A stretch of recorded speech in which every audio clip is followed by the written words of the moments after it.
Hey guys, Dr. Steve, half squat, full squat position.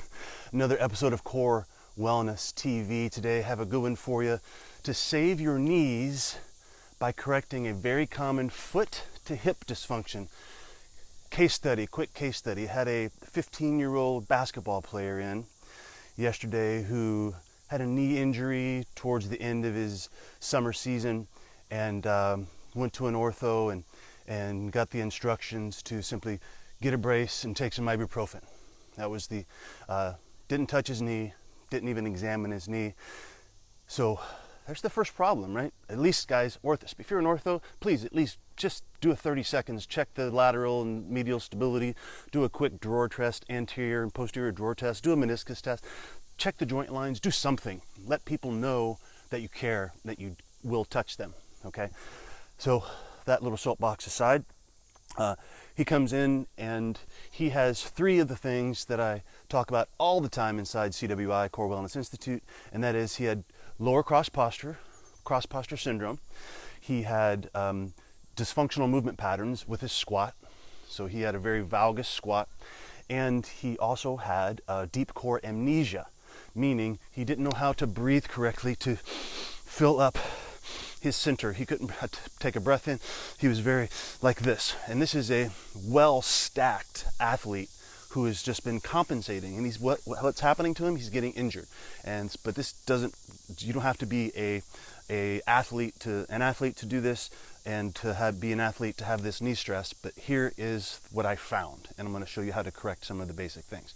The first thing is, whenever I watched him squat, it looked like this. I do a squat and boom. So what do basketball players do? Down and jump. So every time he goes down, he goes boom, like this. You think there's stress on the knees? If your knees go in like this every time you go down, that's eventually an ACL injury, okay? He's lucky because he got a little just a hamstring strain out of it, right? So the first thing we did is say, okay, the first thing we do is we got to quit having your knees do so much side-to-side motion when you're going up and down. So, and where does that start? That starts at the feet. His feet also, I don't know if you can see my feet from here. When he went down, he had pretty fallen arches, right? He had pronation in his foot. So we had to teach him how to kind of spread his toes, activate his arch, and when he squats, keep his knees over his feet when he goes down.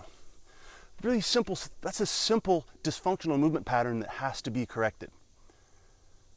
Anyone doing any kind of squat, even if it's just a regular everyday person getting up and down out of their office chair 25 times a day, that's a squat. If you're doing this every time you do that, you're chewing up your knees, and eventually you're going to have some tissue damage that's going to give you pain to your brain. All right, so but it starts from the ground up. So how do we trick him into doing this correctly? We just put a band around his knees, so when he squats, he has to push out into that band. When you push outward and spiral outward from your hips, you turn on those hip external rotators, you automatically activate your arch. The arch comes up when you drive external rotation. So when you push out into that band, as long as you're keeping your 3 points of your 3 pillars on the ground, the base of your big toe, base of your little toe, and your heel, if you keep all those points connected and you drive outward, that power comes through you, okay? He was going like this with his feet pronated and driving up and just using his quads, and all the power was leaking out of his knees and starting to cause stress in his knees. So that's the foot to hip connection, right? You push away from your feet, drive away from your feet, spiral away from your feet. That activates your deep hip rotators. And guess what else he couldn't access? When I checked his glute function, I laid him on the table and said, lift your leg. And guess what did all of the lifting? His hamstrings did all the work. His butt came in at the very, very, very last, and very, very, very weakly. This is our main jumping muscle, guys. This is our main explosion muscle, right? So he's not accessing one of his most powerful pieces of machinery in his body, okay? Stack on top of that the fact that he wasn't breathing into his center where it makes pressure. So he's generating all of this power from his very strong quads. I mean, he's got tree trunk legs, right? Very strong quads and hamstrings, but he's not accessing. When he's driving, he's spilling all of this energy out the front. He's not accessing and transmitting that force into upward force. So he's inefficiently wearing down his parts at 15.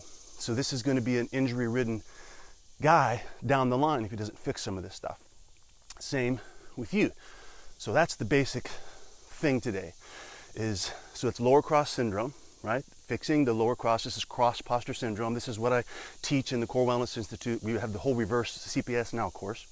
So he has that, which means he tends to internally rotate and have tight, a tight front of the hip, which makes it really hard to access your butt muscles in the back. If you're tight here, you're preferentially going to try and do all the work with your hamstrings, leading to excessive hamstring strain. So please, I implore you, clean up your squat. And if you are a knee diver, get a nice heavy band and drive out into a band and feel what that feels like to drive through and get all that power from your foot to your hip. Okay? If you like this kind of stuff, like this, share it, send it, email it to your friends if they're interested in developing more power and not chewing up their knees and having healthier hips and arches and feet and everything along the line. I have a full reverse CPS Now course inside the Core Wellness Institute. You can get started for only $47 month to month, no contracts, cancel anytime. That's reversecpsnow.com. Okay, that's www.reversecpscrossposturesyndromenow.com. So check it out and leave a comment down below. And I always like to use comments for future content. So hopefully this will help, and keep thinking good thoughts, right? Keep the intention of pushing away from support. That means ground and grow. Follow nature, ground and grow. Keep the intention of grounding and growing. Keep eating good food, thinking good thoughts, and of course, keep on moving like a child. Keep pushing away from support, keep grounding and growing. See you guys later. Thank you for being here. Bye-bye.